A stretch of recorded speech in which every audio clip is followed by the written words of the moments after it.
A stakeholder is any individual, group or organisation that can affect or be affected by a project. Stakeholder management is a critical component to the successful delivery of projects. Stakeholder management assists the project team to move towards its stated goals by managing stakeholders.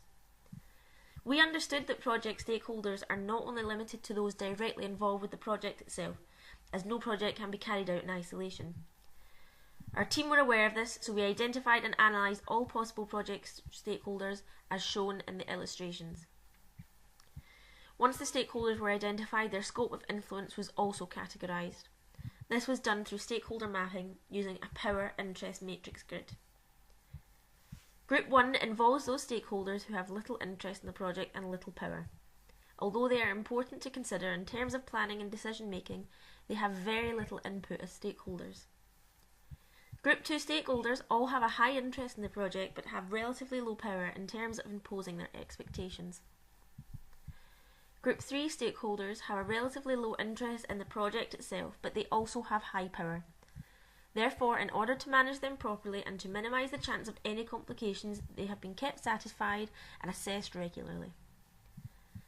Group 4 consists of the most critical stakeholders, those who have the power to affect the project. As they have high power and high interest in the project, they have been involved in all of the relevant decisions, kept informed and updated throughout. It is important to note that the power and interest of stakeholders can change throughout a project. An example of this was the external public in which we targeted through Facebook. These stakeholders initially sat in Group 1, however, their interest in the project increased once the event night had been advertised, so they moved to Group 4.